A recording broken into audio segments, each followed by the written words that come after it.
Okangu no refe khoyer wede non defu papum ka falmali kari boy njetaya bayara ande upalen ne bona unon na ibra falolam jambare Okangu no refe khoyer wede non defu papum ka falmali kari boy njetaya bayara ande upalen ne bona unon na ibra falolam jambare Okangu no refe khoyer wede non defu papum ka falmali kari boy njetaya bayara ande upalen ne bona unon na ibra falolam jambare Okangu no refe khoyer wede non defu papum ka falmali kari boy njetaya bayara ande upalen ne bona unon na ibra falolam jambare Ema awanana fale falu Bashiro Usman Sheikhuna Aisa Mam Jara Buso Bayara andaye palen ne bona unon na ibra falolam jambare Okangu no refe khoyer wede non defu papum ka falmali kari boy njetaya bayara ande upalen ne bona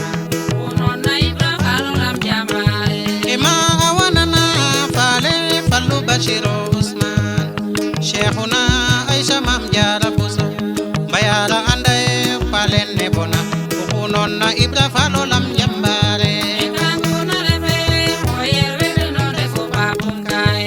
falmali kari boy njetaya bayara ande upalen ne bona unon na ibra falolam jambare Ugauna ya wanori me malik fal khenle mosa basor fal fatu sar khenle mosa noto fal kumbay fali juli yakembale mengoye maya gelware Okangu no refe khoyer wede non defu papum ka falmali kari boy njetaya bayara ande upalen ne bona unon na ibra falolam jambare Ugauna ya wanori me malik fal khenle mosa basor fal fatu sar khenle mosa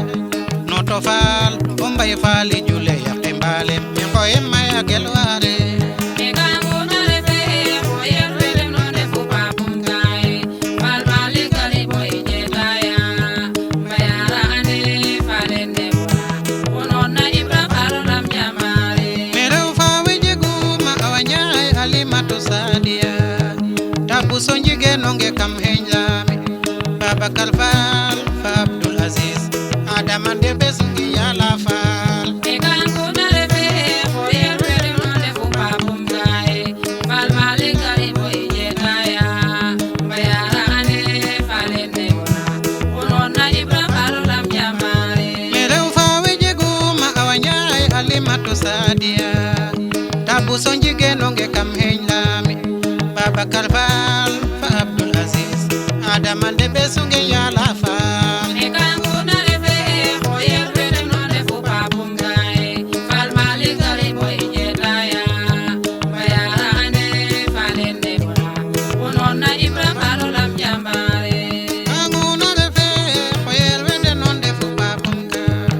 falmali kari boy njetaya bayara ande palen ne bona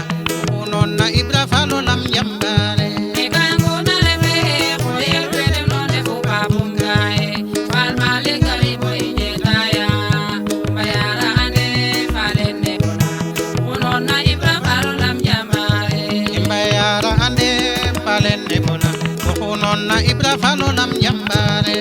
bayara ande upalen ne bona unon na ibra falolam jambare imbayara ande palen ne bona unon na ibra falolam jambare bayara ande upalen ne bona unon na ibra falolam jambare me imbayara ande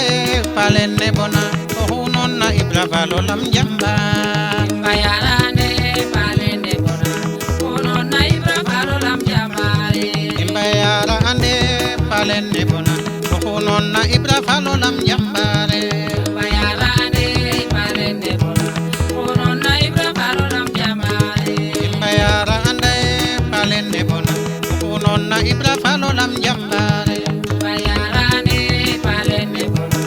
unon na ibra falolam jambare me imbayara ande palen ne bona